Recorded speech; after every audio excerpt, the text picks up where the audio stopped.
La Ligue des droits de l'homme. Je suis Nathalie Théiot, je suis membre du Bureau national de la Ligue des droits de l'homme. Tout à fait. Nous manifestons parce que nous avons, depuis le départ, été vigilants vis-à-vis de la loi de 2017, l'article L435-1 du Code de la sécurité intérieure qui a ouvert les possibilités de tir de policiers en cas de refus d'obtempérer.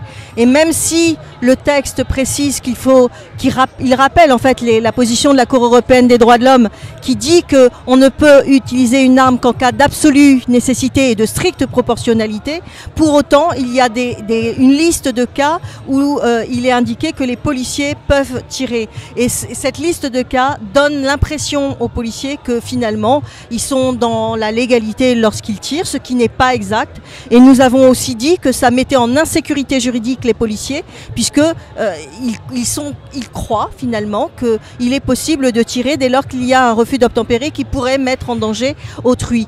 Et donc, nous depuis le départ, depuis 2017, nous le disons, le défenseur des droits l'avait dit également, et nous n'avons pas été écoutés malheureusement, et maintenant il y a beaucoup de morts. Ça a augmenté à partir de 2017. Et puis on se rend compte aussi qu'il y a un problème également qui n'a pas été pris en compte et qui n'a pas été traité, qui est la question du racisme qui existe. Et c'est pas forcément que le policier est forcément raciste, c'est juste qu'il y a des biais racistes et que ça, il faut le traiter par la formation et également par le fait de reprendre, faire en sorte qu'on ait un encadrement suffisant des policiers, parce que ça aussi c'est un problème. Beaucoup de jeunes arrivent mal formés, et n'oublions pas qu'il y a eu un abaissement de la durée de la formation, et donc nous sommes sur toutes ces dynamiques. Il y a beaucoup de choses à changer, et y compris dans la justice, dans la prise en compte de la réalité de ces problèmes. C'est pour ça que nous demandons aussi un dépaysement des cas, c'est-à-dire qu'on change de lieu de juridiction lorsqu'il y a un problème où est impliqué un policier qui a tiré, par exemple. Mais nous sommes dans une dynamique où on se dit il faut vraiment que le gouvernement prenne en compte ces réalités, au lieu de soutenir la police quoi qu'il en soit, quand on voit qu'il y a eu quand même le directeur général de la police nationale qui a dit qu'un policier ne devait jamais être mis en détention provisoire. C'est particulièrement grave. Ça fait que c'est comme si ce n'était plus un citoyen comme les autres, mais finalement qu'il était en dehors des lois. Et donc tout ça a fait que nous sommes présents pour dire c'est le contraire de ce qui est mené comme politique aujourd'hui. Il faut absolument que l'on soit vigilant à tous ces points pour que ça arrête. Là, c'est une question de vie ou de mort. Là, c'est même plus une question simplement de liberté d'expression. Où on est sur des dynamiques qui sont extrêmement graves.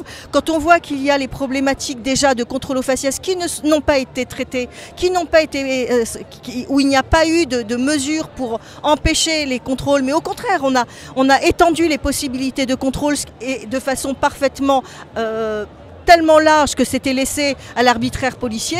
Et on voit bien maintenant qu'on est sur une dynamique où les biais racistes, c'est-à-dire ce qu'on appelle la clientèle policière, le choix des policiers de cibler certaines populations, ça se traduit aussi derrière par le ciblage de ceux sur qui on va tirer. Et ça, c'est pour ça que je dis maintenant c'est une question aussi de vie ou de mort, puisqu'on voit bien ce qui se passe avec le nombre de personnes qui sont ciblées, et c'est pour ça que nous sommes présents, parce que nous luttons pour les droits et la liberté de tous, et pas justement de façon discriminatoire où finalement on ne cible que certains. Donc c'est vraiment la lutte contre le racisme dans la police. Et encore une fois, nous ne disons absolument pas que tous les policiers sont racistes, et à tel point que nous disons aussi qu'il faut lutter pour que les policiers qui dénoncent le racisme dans la police aient le statut de lanceur d'alerte et soient immédiatement protégés, ce qui n'a pas été le cas par exemple pour M. Ben Mohamed qui a eu des représailles, à tel point on a soutenu ce policier qui avait dénoncé des propos racistes dans les geôles du palais de justice et qui avait eu une sanction. On l'a soutenu, et là il a gagné devant la juridiction administrative, mais sa sanction a été annulée. Mais vous voyez que ce type de représailles fait que les policiers policiers n'osent pas non plus forcément dénoncer. Et c'est pour ça qu'il faut aussi les soutenir lorsqu'ils arrivent à dénoncer ce qui se passe, parce que c'est toute une dynamique. Ce vendredi, nous allons avoir la réponse, enfin l'audience devant le Conseil d'État en assemblée du contentieux.